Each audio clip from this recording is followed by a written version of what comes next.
ప్రభుత్వం నుంచి రావాల్సిన 1750 కోట్ల బకాయిలు అందే వరకు ఆరోగ్యశ్రీ సేవలు నిలిపివేస్తున్నట్టు ఏపీ సూపర్ స్పెషాలిటీ ఆసుపత్రులు ప్రకటించాయి. తమ దగ్గర సూదికి దూదికి కూడా పైసలు లేవని, నిస్సహాయ స్థితిలో ఉన్నట్టు ఎన్టీఆర్ నెట్వర్క్ ఆసుపత్రులు ఆందోళన వ్యక్తం చేశాయి. మరి దీనికి సంబంధించిన డీటెయిల్స్ ఏంటో ఇప్పుడు తెలుసుకుందాం. ఆరోగ్యశ్రీపై పేద ప్రజలకు సేవలందించేందుకు తమ దగ్గర డబ్బులు లేవని ఏపీలోని సూపర్ స్పెషాలిటీ ఆసుపత్రులు ఆందోళన వ్యక్తం చేస్తున్నాయి. ఇప్పటికే రావాల్సిన బకాయిలు 1750 కోట్లకు చేరిపోయాయని, ప్రభుత్వం బకాయిలు పెట్టినా తాము పని చేస్తున్నామంటూ ప్రకటన విడుదల చేశాయి. ప్రభుత్వం తమ బకాయిలు చెల్లించే వరకు సేవలందించే ప్రసక్తే లేదంటున్నాయి. ఎన్టీఆర్ వైద్య సేవల బిల్లులు క్రమ పద్ధతిలో విడుదల చేసే ఏర్పాటు చేయాలని డిమాండ్ చేస్తున్నాయి. నిరంతరం పనిచేస్తున్న రాష్ట్ర ప్రభుత్వానికి అన్ని విధాలా మా వంతు మా స్థాయిలో సహాయ సహకారాలు అందించాలనే గట్టి సంకల్పం ఉంది. ఆ సత్తా, పట్టుదల, అంకితభావం ఉంది. కానీ గత కొద్ది నెలలుగా ఎన్టీఆర్ వైద్య సేవా నెట్వర్క్ ఆసుపత్రులు ఎదుర్కొంటున్న కష్టాలు, ఆర్థిక ఇబ్బందుల కారణంగా ఏమీ చేయలేని నిస్సహాయ స్థితిలో ఎన్టీఆర్ వైద్య సేవా నెట్వర్క్ ఆసుపత్రులు ఉన్నాయి.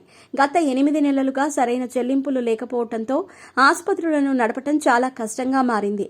ప్రతి ఎన్టీఆర్ వైద్య సేవా నెట్వర్క్ ఆసుపత్రికి రావాల్సిన బకాయిలు బాగా పెరిగిపోయాయి. 2023 సెప్టెంబర్ వరకు ఆసుపత్రులకు రావాల్సిన బకాయిలు బాగానే వచ్చాయి. ఇక ఆ తర్వాత నుండి బకాయిలు బాగా పేరుకుపోతూ వచ్చాయి. 2024 మే నెలకు ఆ బకాయిలు సుమారు 1750 కోట్లకు చేరాయి.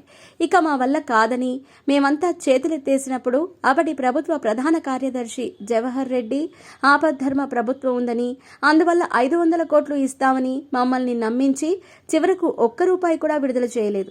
ఆ బాధను గుండెల్లోనే దాచుకున్నాం. ఎందుకంటే ఎన్నికల అనంతరం అధికారంలోకి వచ్చే కొత్త ప్రభుత్వం మా బాధలను అర్థం చేసుకుంటుందన్న ఆశ.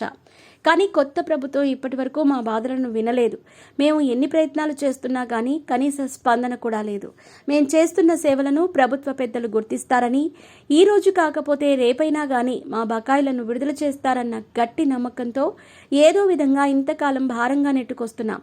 అందిన కాడికి అప్పులు చేయటం, బ్యాంకుల నుండి ఓవర్ డ్రాఫ్ట్లు తీసుకోవటం వంటి అన్ని అవకాశాలను వాడేసుకున్నాం.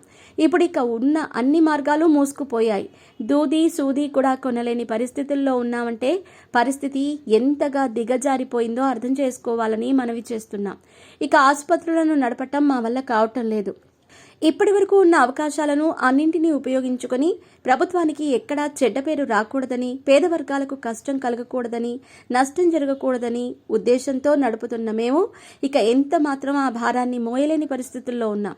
మేము 4 గోడల మధ్య గౌరవంగా ప్రశాంతంగా పనిచేసుకోవాలని మనసా వాచా కర్మేణా కోరుకునే వాళ్లమే గాని రోడ్డెక్కాలని ఎప్పుడూ కోరుకోము.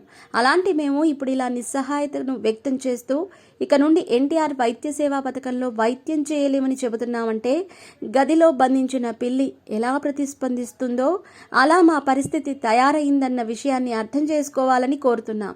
తాజాగా సుమారు 2500 కోట్ల బకాయిలు ఆసుపత్రులకు రావాల్సిన నేపథ్యంలో కొత్తగా ఏర్పడిన ప్రభుత్వం ఎన్టీఆర్ వైద్య సేవా నెట్వర్క్ ఆసుపత్రులకు విడుదల చేసింది కేవలం 160 కోట్లు మాత్రమే. మా బకాయిలు చెల్లించకపోయినా ప్రభుత్వానికి చెడ్డ పేరు రాకూడదన్న సదుద్దేశంతో మేం పనిచేస్తూ ఉంటే బకాయిలు అడిగిన పాపానికి మా ఆసుపత్రుల మీద దాడులు చేసి మమ్మల్ని దొంగలుగా చూపిస్తున్నారు.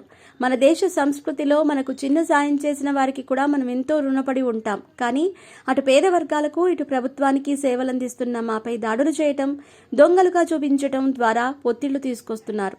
అయినా సరే ఇక మేము వెనక్కు తగ్గకూడదని నిర్ణయించుకున్నాం. అలాంటి విధానాలు మన రాష్ట్రంలో వైద్య రంగం అభివృద్ధికి ఏమాత్రం దోహదపడవని సవినయంగా మనవి చేస్తున్నాం. వాస్తవానికి ఈపాటికే రాష్ట్రంలో వైద్య రంగం ఎంతో అభివృద్ధి చెందాల్సి ఉంది. కానీ అది జరగలేదు. ఇప్పటికైనా ప్రభుత్వ పెద్దలు మా ఇబ్బందులను పరిష్కరించేందుకు దృష్టి పెట్టాలి. ఇప్పటి వరకు పేరుకుపోయిన బకాయిలను చెల్లించాలి. ఎన్టీఆర్ వైద్య సేవా నెట్వర్క్ ఆసుపత్రుల బకాయిలను క్రమ పద్ధతిలో చెల్లించే విధంగా ఒక విధానాన్ని రూపొందించాలని కోరుకుంటున్నాము.